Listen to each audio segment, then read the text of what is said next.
Buongiorno a tutti, siamo qua cari concidenti tagliolesi per il nostro appuntamento quotidiano. Oggi insieme a me c'è anche Ivano Domenicali, coordinatore della protezione civile di Teo di Po, che insomma ci sta dando una mano insieme a tutti i suoi volontari in questi particolari giorni di emergenza per quanto riguarda il coronavirus. Scusate. Allora, oggi devo riportare che non ci sono stati comunicati nuovi casi di contagio per quanto riguarda il coronavirus e la persona che aveva comunicato ieri che è risultata positiva, come dicevo, in modo diligentemente si era già posta volontariamente in quarantena dal 10 di marzo e quindi insomma la situazione è ancora sotto controllo. Le persone che può avere contattato nel periodo di incubazione del virus sono già state identificate e quindi insomma procediamo come da protocollo insieme ad ASL e a tutte le persone insomma che sono preposte appunto a controllare questa situazione. In questi giorni sono in distribuzione le mascherine stampate realizzate da Grafica Veneta per conto della Regione Veneto. Le mascherine, come avrete già visto, sono queste qua. Queste mascherine sono denominate degli schermi protettivi in quanto servono a limitare appunto la diffusione del virus. Questo è l'alto, scusate se proprio non sono bravissimo nella questione, questo è il basso. Le mascherine andranno indossate in questa maniera. Qua ci sono 3 fori dove vanno infilati le orecchie appunto, e servono per proteggere, più che altro non per filtrare l'aria che le persone respirano, ma per evitare appunto che si diffonda il contagio da persona a persona che magari è asintomatico e possa essere infetto. Attualmente le mascherine non sono personali, dalle indicazioni che abbiamo ricevuto dalla Regione Veneto, sono personali, non possono ancora essere lavate in quanto non sono in carta ma non tessuto, però stanno ancora facendo probabilmente i test per valutare la resistenza e daremo anche indicazioni su come eventualmente sterilizzarle appena appunto avremo queste notizie. Le mascherine verranno distribuite in numero di 2 per ogni nucleo familiare, nuclei familiari che sono uno solo, ne distribuiremo uno solo. Questo perché la Regione Veneto le sta producendo per tutti gli abitanti della regione, però in questo momento non sappiamo bene quando saranno le consegne. Adesso ne abbiamo già ricevute 2050 come comunità di Po, ne servono più di 8000, oggi c'è un'altra consegna e quindi abbiamo preferito iniziare a fare una distribuzione 2 per ogni nucleo familiare, dopo in modo da coprire tutto il territorio e fare in modo che ogni famiglia ne possa avere 2. Quando arriveranno le altre, allora ripeteremo la consegna puntuale per il nucleo familiare, sapendo se è un nucleo familiare composto da 4 persone, 3 persone, 2 persone, però non avendo tutto il materiale a disposizione adesso, non ci è stato fornito dalla regione, stanno lavorando, stanno continuando a produrre, preferiamo intanto iniziare la distribuzione a 2 per nucleo familiare in modo da raggiungere tutte le famiglie di Teo di Po. E ringrazio ancora una volta la Protezione Civile e tutti i volontari che verranno presso la vostra abitazione, suoneranno il campanello, vi consegneranno il materiale, magari appoggiandolo sul muretto, attaccandolo al cancello, evitando al minimo ovviamente i contatti tra le persone. Ringrazio in questo frangente Aliper e Prix che ci hanno fornito i sacchetti per poter imbustare le mascherine che saranno in distribuzione in questi giorni, perché comunque in questo periodo qua comincia anche ad essere difficile reperire determinati materiali, quindi appunto ringraziamo i 2 centri qua di Teo di Po perché ci hanno fornito appunto questo materiale qua. Poi un altro punto fondamentale riguarda l'ufficio postale, in questo caso gli uffici postali sia quello di Teo di Po che quello di Oca.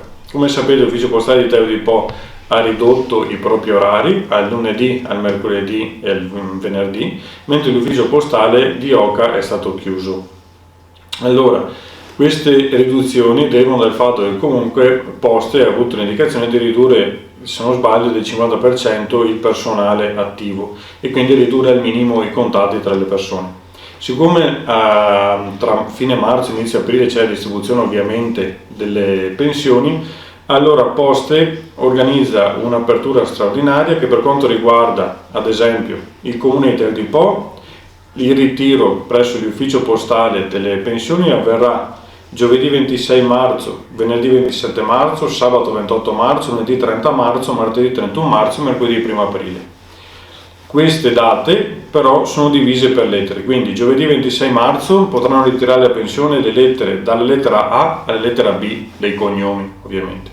Venerdì 27 marzo dalla lettera C alla lettera D, sabato 28 marzo dalla lettera E alla lettera K, lunedì 30 marzo dalla lettera L alla lettera O, martedì 31 marzo dalla lettera P alla lettera R e mercoledì 1 aprile dalla lettera S alla lettera Z. Ovviamente con gli ingressi all'ufficio postale saranno contingentati. Faremo anche dei controlli con la polizia locale per valutare che giovedì 26 ci siano solo le persone con il cui cognome inizia con la A o con la B, non ci siano persone di altre fasce come la C o la D. Perché questo? Perché abbiamo riscontrato in questi giorni che ancora molte persone si recano all'ufficio postale per cose non necessarie, cose che non sono in scadenza, e quindi inizieremo anche lì a fare dei controlli, perché comunque se anche si entra in maniera contingentata nell'ufficio postale costituisce sempre un veicolo di diffusione del virus. Per quanto riguarda invece l'ufficio postale di Oca, che è chiuso, sarà fatta un'apertura straordinaria nei giorni di giovedì 26 marzo, venerdì 27 marzo e sabato 28 marzo. Questo perché essendo comunque un bacino di utenza anche là di quasi 1000 persone, Poste non può permettere, tra virgolette, che le persone si muovano o a Terni Po o a Porto Tolle per recarsi in ufficio postale, quindi ha deciso questa apertura straordinaria per l'erogazione delle pensioni. Per quanto riguarda invece sempre per le pensioni titolari di Banco Posta, del libretto di risparmio di PostePay Evolution, le pensioni di aprile verrà accreditata direttamente tramite questi strumenti il 26 marzo. Inoltre vi ricordo anche a tutti che se volete ritirare i contanti ci sono anche a disposizione i Postamat presenti, insomma se non sbaglio sono circa 7.000 in tutta Italia, in cui è possibile appunto prelevare del denaro contante.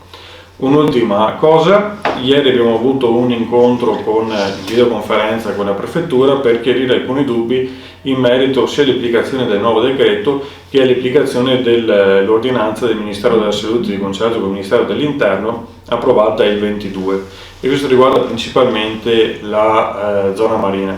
Perché questo? Perché comunque l'ordinanza del Ministero della Salute vieta gli spostamenti tra comune e comune, però c'è stato un chiarimento per motivi di necessità. Ad esempio nella zona marina non è presente un distributore né di benzina né di gasolio né di metano, possono recarsi nel comune di Porto Tolle per questa necessità, perché altrimenti dovrebbero recarsi a Terni Po, andando un po' contro quello che è la razza norma, quindi limitare al massimo gli spostamenti.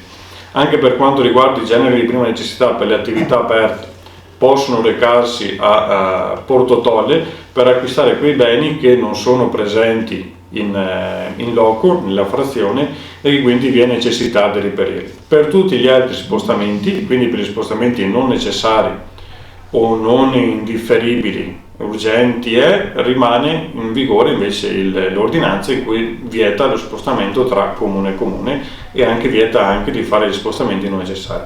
Quindi vi ringrazio tutti quanti per l'attenzione e ci vediamo domani per il nostro consueto appuntamento giornaliero, e ringrazio ancora Domenica Rivano che è qua con me oggi, insomma, che ci sta dando una mano insieme a tutti i suoi volontari per riuscire a dare risposte concrete ai problemi che ci impone il coronavirus. Grazie a tutti e buona giornata.